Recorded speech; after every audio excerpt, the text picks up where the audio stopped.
안녕하세요. 예니아빠입니다. 오늘은 소파이에 대해서 어닝을 챙겨보셨던 분들이더라도 그 세부 내용을 오래 기억하거나 또 깊이 있게 생각을 안 하면 그 놓치고 계실 중요한 부분에 대해서 또 중반에 다뤄볼 예정이거든요. 지난달 9월 14일 날 그 뱅크 오브 아메리카에서 이제 그 올해 학자금 대출 이슈가 끝나니까 이제는 소파이를 매수를 해야 된다라고 이제 매수 등급으로 상향을 한 내용이 있었는데 그때 같이 뭐 모건 스탠리 쪽에서도 내년에 이제 학자금 대출이 대거 늘 것으로 예상되니까 소파이가 사기에 괜찮다 뭐 이런 내용들이 있었는데 이거는 뭐 이미 소파이를 가지고 있거나 관심 있던 분들 대부분 아는 내용일 거예요.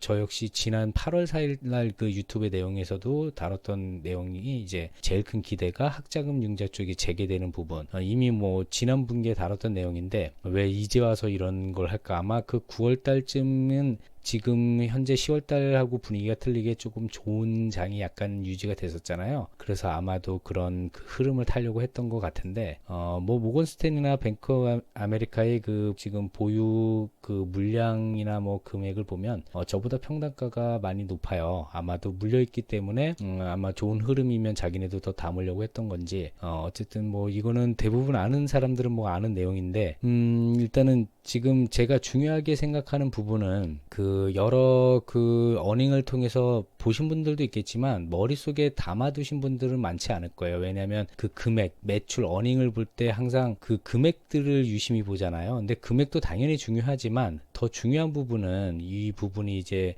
제가 설명드리려고 하는 부분인데 지금 여기에서는 좀 작아서 좀 확대를 해가지고 제가 일일이 계산을 해 놓은 게 있거든요. 일단은 지금 작년 그 말에 보면은 작년 4분기에 전체적으로 소파이의 대출 부분이 다 그 떨어졌었거든요. 그 수치가. 다만 지금 요 학자금 대출은 금액이 엄청 늘었죠. 그 숫자 학자금 이 건수 위에는 건수고 밑에가 금액인데 요 빨간 부분 표시된 데가 좀 그 유심히 봐야 되는 부분들이거든요. 일단 학자금 대출도 지금 작년 3분기에서 4분기 넘어가면서 마이너스 6% 성장으로 그 건수는 많이 줄었는데 금액은 50% 거의 뭐 그 1.5배 정도가 크게 늘었었어요. 이때 아마도 그 학자금 대출자들이 그 내년에 이제 금리 인상을 염두에 두고 미리 받아둔 그 부분이었을 거거든요. 근데 요게 그 다음 해 들어서 이때 이제 그 바이든의 학자금 탕감에 대한 이슈가 이때 그러니까 바이든이 그 저 대통령이 되기 전에 이제 그 내용에는 있었지만 그게 구체화되기 시작한 게 요때였어요. 1분기 이때부터 이제 언론에서도 많이 다루고 그랬기 때문에 그 건수는 금액이 엄청 줄었죠. 30% 그다음에 지난 분기에서는 뭐 절반 이하로 아주 그냥 반의 반토막이 났는데 여기서 유심히 봐야 될 게 이 건수예요. 건수. 지금 학자금 대출 건수가 지난 4분기 때는 조금 줄었지만 그 이후로 금액이 이렇게 그 14억 달러에서 9억 달러로 엄청 줄었는데 비해서 건수는 오히려 13%가 늘었어요. 지난 분기에도 그 금액 자체는 거의 반토막 이하로 떨어졌는데도 불구하고 건수는 아주 미비하지만 1% 정도의 성장이 있었거든요. 이 부분들을 그때그때 보고 아마 이거를 기억을 안 하신 분들이 많을 건데 이 부분이 굉장히 중요하다고 저는 생각이 되는 거거든요. 소파이가 아주 영리하게 일을 하고 있는 거는 대략적으로 대부분 어닝의 그 숫자들만 보고 그냥 금액만 보고서 아마 그렇게 생각했을 텐데 이 안 좋은 상황에서도 이제 몇 가지가 특히 그 주택 같은 경우만 하더라도 그 지난해 말에서 올해 초로 넘어오면서 건수가 그 70%가 그 늘었거든요. 엄청 그 14,000건에서 24,000건으로 엄청나게 그 주택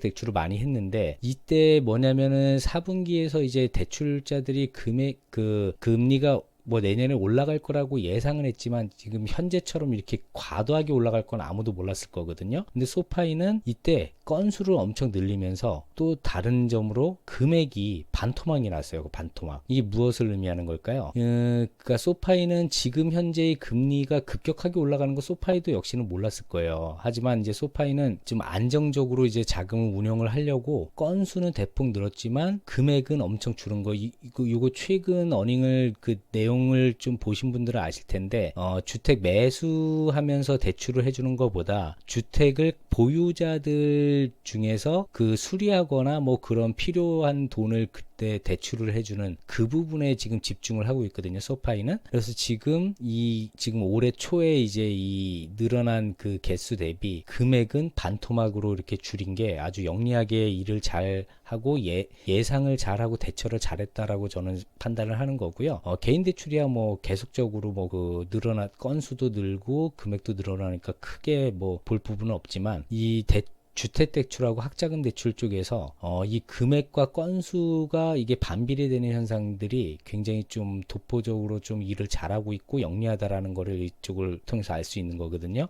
다만 지금 수익률 자체는 개인 대출이 당연히 제일 수익률이 높고 10%가 평균 넘어가는 이자율이니까요. 근데 학자금 대출은 이제 지금 현재는 뭐 4%대 정도니까 큰 이득이 앞으로 점점 줄어들 거예요. 올해 그 이자율이 계속 높아지니까 예금 이자율도 높아지고 그래서 요거는 점점 줄지만 어쨌든 두 번째 순위 주택대출은 거의 수익이 제일 낮은 부분이거든요. 그거는 지금 뭐 10K라든지 다른 어닝들을 유심히 보면 나오는 내용들이니까요. 근데 지금 제가 또 이제 계산을 해놓은 거 중에서 또 여러 가지 보면은 일단은 주택 그 금액 대비 건수로 나눠보면은 한 건당 평균 $10,000가 넘어가는 거고요. 보통 주택이라고 하면은 뭐 10만, 20만, 몇십만 달러를 이렇게 대출을 할 텐데 소파이는 그 금액을 이제 과감히 줄이면서 매수에 의한 그 주택 대출보다는 그쪽으로 넘긴 게 이 금액을 보고서도 알 수 있어요. 그다음에 지금 그 일반 개인 대출 같은 경우는 평균이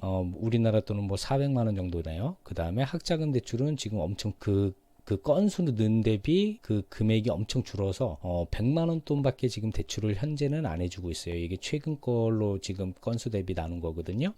그 다음에 이제 갈릴레오 같은 경우는 지금 뭐 계속적으로 그 건수가 6천만 건, 7천만 건, 8천만 건, 1억 건, 지금 현재 계속 1억 건 이상으로 계속 늘고 있는데 지금 요거는 수익률이 굉장히 적을 수밖에 없는 게 한 건 한 건당 이제 수수료 같은 걸 받을 거 아니에요. 그러니까 이게 업체가 아니라 그 한 사람 한 사람에 대한 데이터에 대한 그 비용을 받는 게 평균 0.7달러. 근데 여기에서도 좀 유심히 봐야 될 게, 갈릴레오 초에 이제 했을 때는 좀 0.7달러 현재 지금하고 같은데, 이 비용을, 그러니까 건수를 늘리고 업체를 늘리려고 계속 이렇게 줄여 나갔었거든요. 그러니까 비용을 손해를 보더라도 건수를 많이 늘리고 이제 그 입지를 좀 다지기 위해서 그렇게 했던 것 같은데, 요것도 올해 들어서 이제 아마도 돈을 조금 더 이제 받아도 될 거라고 생각을 해서인지 아니면은 그 수익률을 조금 더 높이기 위해서인지 어쨌든 요걸 조금 올려가면서 다만 그 올려가면 그 수익률을 조금 더 높이려고 하다 보니까 다만 그 건수는 오히려 줄었어요. 12%에서 9%, 6%로 줄고 있어요. 저는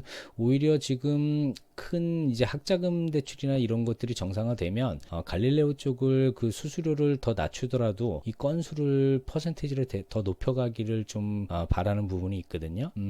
그리고 지금 이제 기타 주요 사항을 보면 그 8월 달에 지금 그 주요 어디냐 잠깐만요. 여기 소뱅에서 8월 달에 이제 엄청 팔아제꼈잖아요. 그래가지고 그때 한번 출렁했던 적이 있는데 그 이후로는 어느 그 주요 지금 이게 순위별로 1순위부터 이제 쭉 나열을 한 건데 어디 하나 지금 이게 8월 달 이후로 지금 10월 달 것도 나와 있거든요. 근데 지금 여기서는 주요 메이저 그 보유 업체에서는 하나도 사거나 파는 게 없어요. 그 8월 달이 마지막으로 돼 있는 거고요. 그다음에 학자금 대출은 이제 내년부터 수익으로 들어올 거잖아요. 근데 저는 아마 이번 분기부터도 조금 늘긴 할 거예요. 왜냐하면 그 학자금 대출자들이 자기가 그 대상이 되는지 안 되는지 탕감이 뭐 어느 정도 받는지 그것들을 이제 다 파악이 돼 있는 상황이기 때문에 학자금 대출 자체가 조금씩은 늘 텐데 저는 조금 천천히 늘었으면 좋겠어요. 이게 소파이도 아마 그 부분을 생각을 하고 있을 거예요. 그게 왜 그러냐면 제 지난 영상 6월달 경에 올렸던 유튜브에서 보면은 학자금 대출의 금리 추산이 어떻게 되냐면 5월달에 10년 만기 국채, 그러니까 내년 5월달 10년 만기 국채 수익률이 아마 제 예상으로 큰 일이 없다면 현재 그 수준으로 간다면 제일 높은 금리대가 이제 아마 유지가 되는 게 곧 될 거예요. 내년 초 정도에.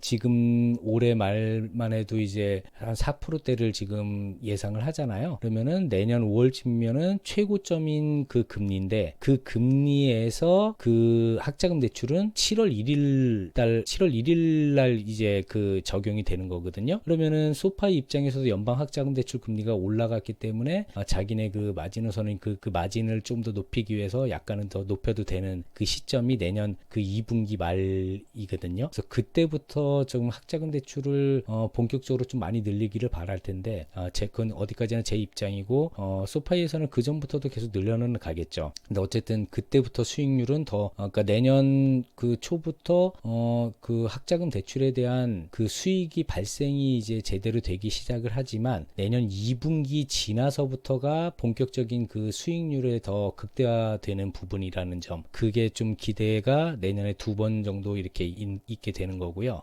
그 다음에 지금 현재 시장 상황, 뭐 국내 뉴스에서도 미국의 연체율이 늘어난다, 뭐 그런 것 때문에 걱정이 되고, 모든 지금 그 은행들 전체 어닝을 봐도 작년보다 많이 줄고 있잖아요. 그게 이제 뭐 고금리로 인한 연체율, 지금 단편적으로 패드에서 지금 신용카드 같은 경우만 봐도 지금 이제 평년을 넘어섰어요. 이게 아직 그 지난 분기께 안 나왔는데, 지지난 분기부터 이제 이미 올라가 있는 게 평년을 넘어섰거든요. 신용카드 같은 경우는. 근데 아직 담보대출은 지금 올라가고는 있을 거예요. 올라가고는 있는데 아마 평년 수준 정도밖에 아직은 되지 않을 거예요. 근데 이게 내년이 되고 내후년이 되면 더 이제 연체율이나 이런 게 부담이 되니까 많이 올라갈 거라고 생각을 하는 사람들이 있기 때문에 지금의 현재 그 소파이나 은행 그 주식들이 이렇게 좀 빛을 못 보는 거거든요. 그래서 저는 내년을 기대하는 게 학자금 대출의 이제 제대로 된 그 시작. 그러니까 어떻게 보면은 지금 그 소파이는 은행 승인을 받고 나서 제대로 된 일을 반토막만 가지고 지금 일을 하고 있는 수준이거든요. 그런데 내년부터는 제대로 된 이제 수익이 양쪽에서 터져 나온다면 많이 기대를 할 수 있는 부분이죠. 근데 어쨌든 내년에 리세션이 온다면 이것도 어떻게든 영향을 좀 더 안 좋은 쪽으로 받을 수는 있겠지만, 소파이가 이렇게 뭐 주택이든 학자금이든 갈릴레오 테크 쪽이든 굉장히 영리하게 일을 잘했기 때문에 저는 좀 믿고 계속 가져가고 계속 매수를 할 그 몇 안 되는 주식이라고 생각을 합니다. 네, 감사합니다.